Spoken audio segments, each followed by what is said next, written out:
Thank you, David. Hello, everyone. Yes, my name is Julian Harlow, and I am one of the deputy heads of the Land Use Policy Division in Defra. As part of this policy showcase, I just want to tell you guys a little bit about the policies that we're responsible for in the Land Use Division, and then hone in on a bit of a deep dive on one of them, just to illustrate how we have been joining up with the NCEA programme, and in particular the folks in Natural England, Environment Agency and Forestry Commission that have been linked to the work. So I hope that sounds okay. And on to the main divisional responsibilities then that the Land Use Division takes care of. They are threefold. There is an environment planning function, biodiversity net gain, which is one of our new policy areas, and local nature recovery strategies. And I will quickly whiz through each of those in turn just to give you a feel for what they are. So on environment planning, most of the work that we do within the division is focused around engaging other government departments, really. So we work really closely with MHCLG, DESNES, Department for Transport, and others to try and make sure that, on the one hand, the environmental interests that we all have are reflected in planning, policy and practice, and on the other, that protecting and enhancing the environment supports and doesn't negatively affect growth and development objectives. So that's very much a two-way conversation that we have with other government departments often.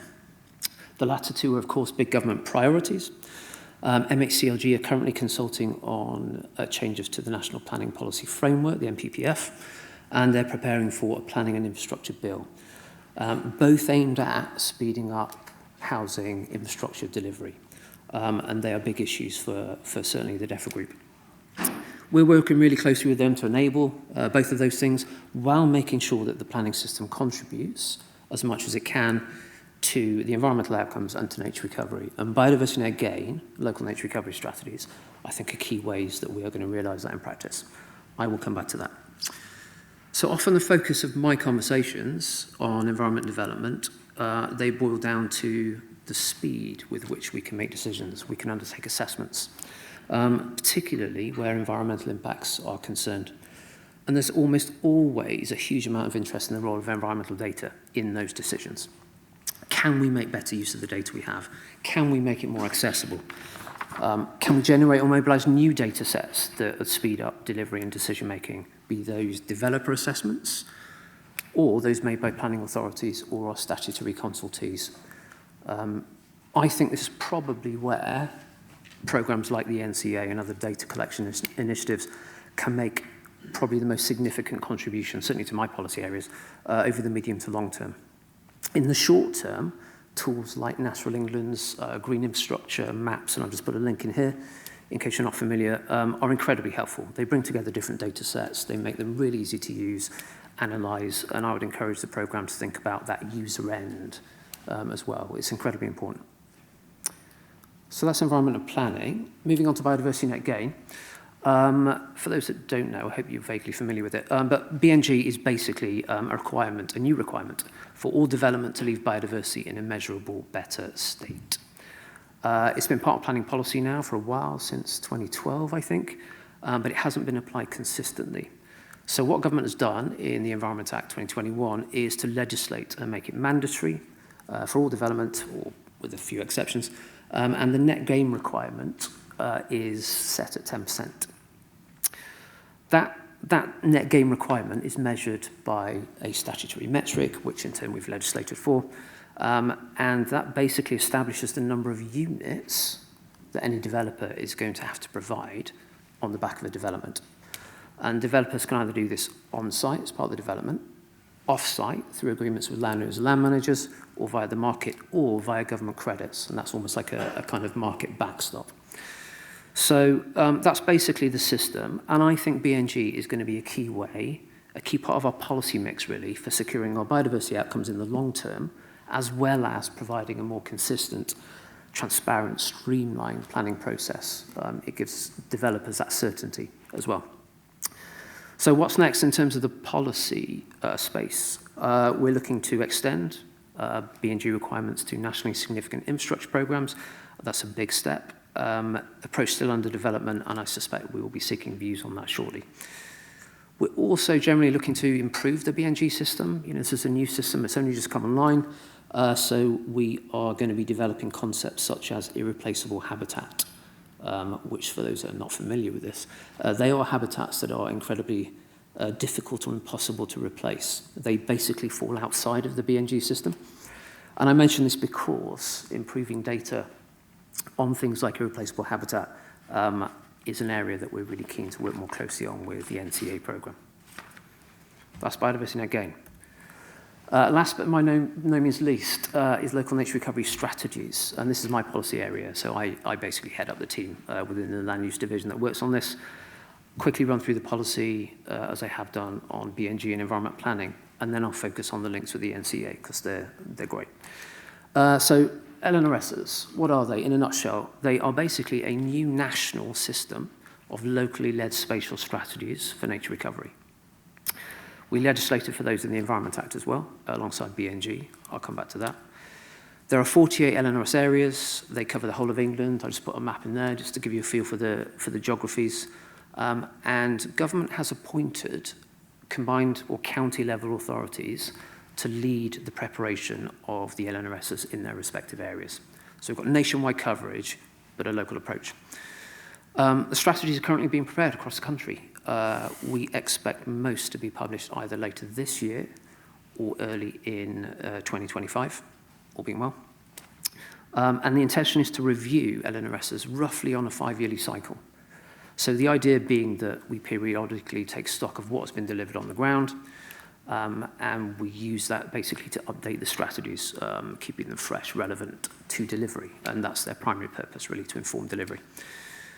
So to help with preparation of the strategies, we have issued a set of regulations, which is all about the process that these lead authorities have to follow. And that includes kind of sign-off and the role of arm's length bodies in that. And we've also published statutory guidance to set out what we would like the content of each strategy to be. And again, I quite often get back questions about kind of, well, how are we influencing these? How are we kind of steering them and guiding them? And the regulations and the statutory guidance and the role of arm's length bodies are kind of key in that. And the reason why we're kind of keen to steer them as well is so that we have they're good strategies. They do what they need to do, and there's a degree of consistency across the country as well. To support that, we've also given steers to local areas about which environmental targets and commitments we really want them to factor into the strategies themselves. We really want the links to be there at a local level with the national level outcomes, and basically the sum of all the LNRSs really to add up. So to summarise, LNRSs are going to do 3 key things. They are going to agree priorities for nature recovery in an area. They're going to map the most valuable existing areas for nature. I mean, national, local designations, irreplaceable habitat, and so on.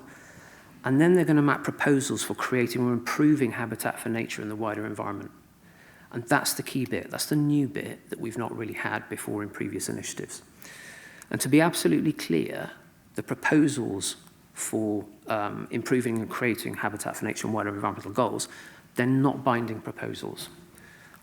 They don't have to be delivered, which again is a lot of the question that I get back.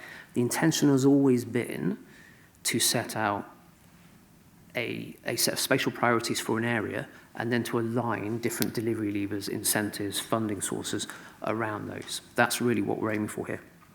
It's about bringing those different delivery levers together in a place, having some governance around that so that we can realise our environmental outcomes and targets more effectively, basically. So just to illustrate a little bit further, LNRS is going to help to target biodiversity net gain. So I mentioned the metric before. So we have an incentive built into the biodiversity net gain metric, which will incentivise developers to target the priorities that have been identified in the LNRS. We're looking at how different sources of government funding can be better used and informed by LNRSs, including things like environmental land management schemes, species recovery funding, the lot. And also how LNRSs can be used to leverage more private and green finance funding into areas. That's something that I know a lot of local areas are really interested in. And last but not least, how public bodies are going to have regard to local nature recovery strategies. So that's a legal requirement, and we're talking to MHCLG in particular about how planning authorities will include LNRSs into local plans, mineral plans, and strategic planning too. So I hope that gives you a feel for what the policy is. I'll probably labour that a little bit. But linking with the NCEA, and this is hopefully the interesting bit, from the outset, we were really, really keen that LNRSs are based on the best available data and analysis. In fact, to support that, we legislated in the Environment Act, put a legal requirement basically on government to publish a national habitat map and to make relevant data available to the responsible authorities. So I think we approached the NCEA back in 2021. It could have been 2020. This has been going a while. Well, basically for help, and we've been working together with the programme ever since, in perfect harmony, David. In terms of the National Habitat Map, we decided to go with Living England as the base layer for that. Main reasons being that I think Natural England are really close to completing a kind of major update at the time or near publication, version 3, if I got that right, and it's the most straightforward data set to use, so very, very aware of licensing issues here. But also there's so much potential, I think, for Living England, and we're keen to make the links early. We also thought long and hard about what data to make available. We ran 5 LNRS pilots, I think, not long after 2021, it could have been 2021. And one of the main lessons from that was that too much data is a bad thing. We've got to get the right data for the right audience. And so we spent a lot of time thinking very carefully about what data sets to make available. I think the team went from 350 plus down to just under 100. And every one of those data sets that we made available to the local areas is been accompanied by a short explanation of why it's relevant and how we see it being used as part of strategy preparation. The idea has always been as well to add local data, which we don't necessarily have access to or are cited on as part of the LNRS process. But this is our national offer. We pulled all that together into an LNRS data viewer. Just a few images on the left-hand side, which I hope you can see actually. Just pull from the viewer just to illustrate. And we update it regularly to take account of new data sets. So I know Forestry Commission have been particularly busy updating a lot of their data sets. That's all in the data viewer. All told, we've got a really nice tailored product, and the team that's working on it continues to develop the functionality all the time. I'm super pleased with it, like massively pleased with it. Completely exceeded my expectations, but I think more importantly, the users of the viewer are equally happy with it. So they tell me. And since publication, I think in July 2023, it's been going a little over a year now, I think we're getting roughly 1,000 hits per month. And that is kind of surprising us. But it's also sustained, actually, as well. That's pretty good. I think the team have just won a Government in Geography, or Geography in Government, get that the right way around, award, which is great, for knowledge-driven policy making. Thoroughly deserved, which just leaves me really to say thank you to the team that have been working on this. It's been a cross-Defra group effort, and they're a really good team. In terms of next steps, what I really want to do is, following publication of each of the LNRSs, is to use the data viewer to compile the strategies nationally, so that we have that sense of that national perspective of how they all stack up, and we're able to access and interrogate them, as well as them influencing what happens locally in areas. So that's the next bit of work we need to do with the programme. Looking forward to that. And I think that's me done. There are a few links there in case anyone's interested. My email is at the bottom. Please drop me a line if you want any more info. And I hope that was of some interest. Thank you.